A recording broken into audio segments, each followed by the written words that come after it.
Hello students, good evening everyone. कैसे हो बेटा आप सब? मैं उम्मीद करता हूँ आप सब बच्चे बहुत अच्छे होंगे एंड बहुत अच्छे से आप सबकी स्टडीज चल रही होंगी। चलिए जी, एक छोटी सी वीडियो में आपके लेकर आया हूँ। बहुत सारे बच्चे मुझसे पूछ रहे थे, सर अब अपना हम रिवीजन स्टार्ट कर रहे हैं, रिवीजन की क्या स्ट्रैटेजी रहे। और स्पेशली बच्चे मुझसे अकाउंट्स को लेकर कंसर्न है कि सर किस तरीके से अकाउंट्स की हम रिवीजन करें। तो मैंने सोचा एक छोटी सी वीडियो बना के मैं आपको बहुत सारी बातें इसमें शेयर कर दूं। ठीक है, इस वीडियो के अंदर मेनली एक तो बताऊंगा कि किस तरीके से आप अकाउंट्स की रिवीजन कर सकते हो। एंड अपार्ट फ्रॉम दैट, जब भी कोई रिवीजन स्टार्ट करनी है आपने, तो उससे पहले कुछ कैलकुलेशंस आप कर सकते हो। कैलकुलेशन ऑन पेपर होनी चाहिए, माइंड के अंदर नहीं होनी चाहिए। तो सबसे पहले मैं आपके साथ कुछ कैलकुलेशन लेकर आया हूँ।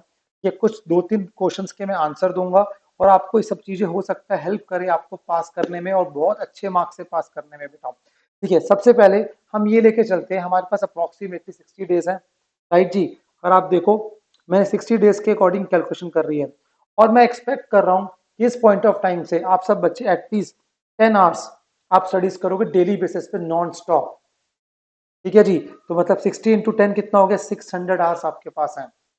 ये बहुत सुफिशिएंट टाइम है किसी भी एग्जाम को पास करने के लिए। ठीक है, उसके बाद आपके पास 4 सब्जेक्ट्स हैं, तो इसका मतलब अप्रोक्सीमेटली हर सब्जेक्ट के लिए आपके पास 150 आवर्स हैं। आप चाहो किसी पर्टिकुलर सब्जेक्ट में ये थोड़ा टाइम बढ़ा सकते हो, थोड़ा टाइम कम कर सकते हो, डिपेंडिंग अपॉन आपकी क्या किस सब्जेक्ट पे कमांड है आपकी। चलिए जी, उसके बाद नंबर ऑफ रिविजन आप कितनी प्लान कर रहे हो सकता है 2 कर रहे हो सकता है 3 कर रहे हो। ये सब चीजें ऑन पेपर पहले आपको लिखनी पड़ेंगी अपने लिए, और किसी की कॉपी नहीं करनी, मेरी भी कॉपी नहीं करनी आपने। यहाँ पे समझो ये चीज, आपकी स्ट्रेटेजी आपकी होनी चाहिए। ठीक है जी, उसके बाद अब 3 आपके रिविजन करनी है, से फॉर एग्जाम्पल आपने, और आपके पास हर सब्जेक्ट के लिए अप्रोक्सीमेटली कितने 150 आवर्स हैं। तो 150 आवर्स एक बहुत सफिशिएंट टाइम पीरियड होता है कि सब्जेक्ट को अच्छे से प्रिपेयर करने के लिए बच्चे। तो ऑलरेडी एक बार आप पढ़ चुके हो अपनी क्लासेस के अंदर और साथ साथ एक बार आपने रिविजन भी करी होगी, इसके बाद अब तो रिविजन ही रह गई है आपकी। अब यहाँ पर आपके पास जो फर्स्ट रिवीजन की अगर मैं बात करूं, उसमें अप्रोक्सीमेटली उस पर्टिकुलर सब्जेक्ट के अंदर 75 आवर्स आप डिवोट कर सकते हो। सेकंड रिवीजन में 50 आवर्स डिवोट कर सकते हो और थर्ड रिवीजन के अंदर 25 आवर्स आप डिवोट कर सकते हो। आपके पास हर चैप्टर वाइज कौन कौन से आपने क्वेश्चंस को प्रैक्टिस करना है एग्जाम वाले डे रिवीजन के अंदर, सबकी लिस्ट होनी चाहिए। आप मेरी बात ध्यान से सुनना लास्ट तक बेटा, बहुत सारी बातें बताऊंगा जो आपको हेल्प करेंगी, टाइम सेव करेंगी आपकी। ठीक है, वो सारी लिस्ट आप प्रिपेयर करो अच्छे से चैप्टर वाइज कि कौन कौन से क्वेश्चंस मैंने एग्जाम में देख के जाने हैं। उस दिन तो आपको 1.5 घंटे में, 1.5 दिन में अपने आप को प्रिपेयर करना पड़ेगा बेटा।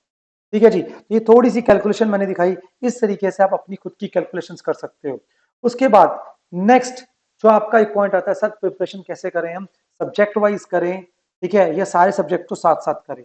यहाँ पर मैं आंसर दूंगा मेरे अकॉर्डिंग। मुझसे पूछोगे एफिशिएंसी कब आएगी, जब आप सारे सब्जेक्ट साथ लेके चलोगे। फाउंडेशन है, 4 सब्जेक्ट हैं, हर सब्जेक्ट को आप अप्रोक्सीमेटली 2 से ढाई घंटे भी दोगे आप स्लॉट के अंदर तो सफिशियंट है। तो दिन के पूरे 8 से 10 घंटे आराम से आपके बन सकते हैं। ठीक है जी, तो प्लीज मेक श्योर, मैंने फिर क्या बोला कि सब्जेक्ट पे थोड़ा ज्यादा भी हो सकता है, कम भी हो सकता है। उसके बाद नेक्स्ट जो पॉइंट आता है, थर्ड पॉइंट है, सॉरी बेटा ये, ठीक है, टेस्ट। स्पेशली जो आपका अकाउंट्स का सब्जेक्ट है और लॉ का सब्जेक्ट है, ये दोनों सब्जेक्टिव है और यहाँ पे आपको चाहिए होती है प्रेजेंटेशन एग्जाम के अंदर। और प्रेजेंटेशन अगर आपकी अच्छी नहीं होगी तो आप वहां पे पास नहीं हो सकते बेटा। और स्पेशली लॉ में बच्चों को इस बार बहुत बच्चों को फेल करा गया। बच्चा समझता ही नहीं है क्या प्रॉब्लम है उसके साथ, वो सोच रहा है मैं लिख कर आ जाऊं मुझे मार्क्स मिल जाए। आप 100 मार्क्स का भी लिख के आ जाओ, सी इंस्टीट्यूट मार्क्स मिलेगा जब तक उनको उनका रिक्वायर्ड आंसर नहीं मिलेगा, क्वालिटेटिव आंसर नहीं मिलेगा। ये बहुत इंपॉर्टेंट है और इसको आप ग्रेजुअली इंप्रूव कर सकते हो, एक दिन या 2 दिन का खेल नहीं है।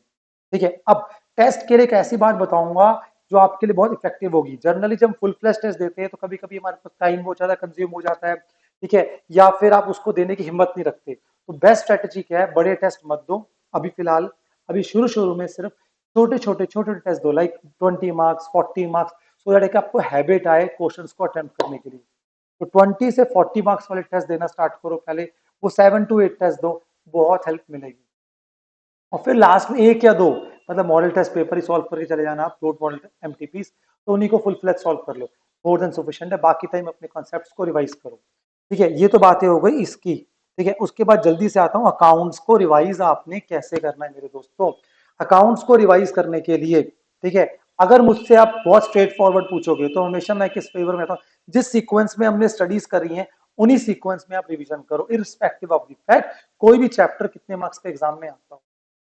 अभी फर्स्ट रिवीजन में एटलीस्ट ऐसा करो, सेकंड या थर्ड रिवीजन में आप इंटरचेंज कर सकते हो। और बहुत टफ अकाउंट्स नहीं है यहाँ पर। अकाउंट्स एक वो सब्जेक्ट है जो आपको 70 टू 80 मार्क्स दे सकता है। और अकाउंट सब्जेक्ट के अंदर आपको ध्यान रखना है, आपका फर्स्ट पेपर है, अच्छा होना चाहिए मेरे दोस्त, इसलिए बहुत दिल से मेहनत करो, ठीक है। इसके अंदर अब यहाँ पे बात क्या आती है, बात ये आती है अकाउंट्स के पेपर के अंदर कि आपको कैसे सिलेक्शन करनी है। मैं हमेशा इस फेवर में रहता हूँ दोस्त कि पहले आप इजी चैप्टर्स खत्म कर लो, सिंपल चैप्टर खत्म कर लो, जल्दी जल्दी चैप्टर खत्म करो। इजी चैप्टर हो, छोटा चैप्टर हो, उनको पहले खत्म करो। जो लेंथी टॉपिक है, उनको टफ है, उनको थोड़ा रुक के करो, पहले एक फ्लो में आ जाओ। सब्जेक्ट के फ्लो वाली स्टेट बड़ी इंपॉर्टेंट होती है।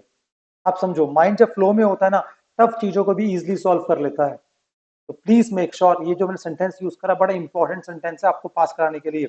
तो मैं हमेशा बोलूंगा स्टार्टिंग विद इंट्रोडक्शन, 10 मार्क्स के आसपास कवर अप करता है विद ट्रू एंड फॉल्स। तो उसको एक बार जल्दी से रीड आउट करो, टाइम डिवोट ज्यादा मत करो, वो पढ़ के जानी पड़ेगी थ्योरी दोस्त।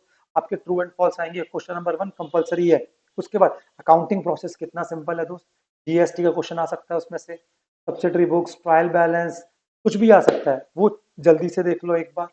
और सीक्वेंस में पढ़ोगे तो अच्छी बात है। उसके बाद rectification of error, accounting process पूरा अच्छे से क्लियर है, रेक्टिफिकेशन आपको अच्छा हो जाएगा आपका, उसको करो, ठीक है। फिर आपका बैंक रिकंसिलिएशन इजी टॉपिक है, bill of exchange, inventory, depression, ये चैप्टर जल्दी जल्दी होंगे। 11 के चैप्टर है, इजी है थोड़े से, तो जल्दी जल्दी कवर अप करके कॉन्फिडेंस गेन कर लोगे। अब उसके मारो नंबर 2 पर। नंबर 2 क्या आपका हो गया, फाइनल अकाउंट्स, ठीक है, सिंगल एंट्री, एनपीओ, ठीक है, ये चीज।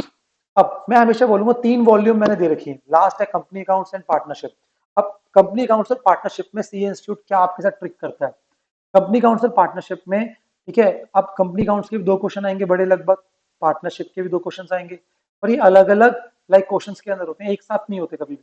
लाइक क्वेश्चन नंबर 3 के अंदर पार्टनरशिप का क्वेश्चन 10 मार्क्स का, क्वेश्चन नंबर 4 में ही पार्टनरशिप का क्वेश्चन है। तो भाई वॉल्यूम 3 को ना कभी भी वीक करके मत जाना, वॉल्यूम 3 को कभी वीक करके मत जाना। मैं पहले बोल रहा हूँ, वॉल्यूम 3 बहुत इंपॉर्टेंट रोल प्ले करेगी आपको पास कराने के लिए। कंपनी अकाउंट्स और पार्टनरशिप सबसे ज्यादा अटैक मारो, मतलब वॉल्यूम 1 के बाद चाहो तो वॉल्यूम 3 कर सकते हो, ठीक है जी। अब उसके बाद क्या बचा आपके पास, वॉल्यूम 2 सॉरी, जिसमें फाइनल अकाउंट्स है, सिंगल एंट्री, एनपीओ है।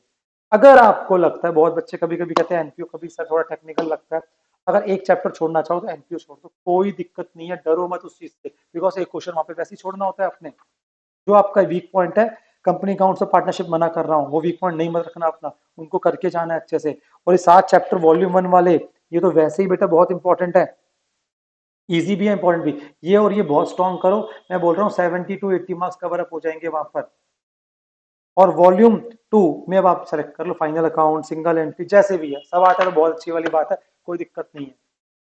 आई बात समझ, एक क्वेश्चन छोड़ना है आपने वहां, ये भी पता है आपको, ठीक है। तो इसलिए अगर कोई एक चैप्टर छोड़ भी देते हो, जिससे आपका प्रेशर कम हो रहा है, तो कोई दिक्कत नहीं है, आप समझो, all well. But company accounts partnership नहीं छोड़नी है, आप समझो। मैं बार बार रिपीट इसलिए कर रहा हूँ ताकि आपके माइंड में मेरी बातें घुस जाए अच्छे से। चलो जी, बस एक छोटी सी इंफॉर्मेशन थी, अच्छे से स्टडीज करो, ऑल दी बेस्ट। बाकी बीच बीच में कुछ बातें होंगी मैं शेयर करता रहूंगा, ठीक है। थैंक यू वेरी मच बच्चे, गॉड ब्लेस यू।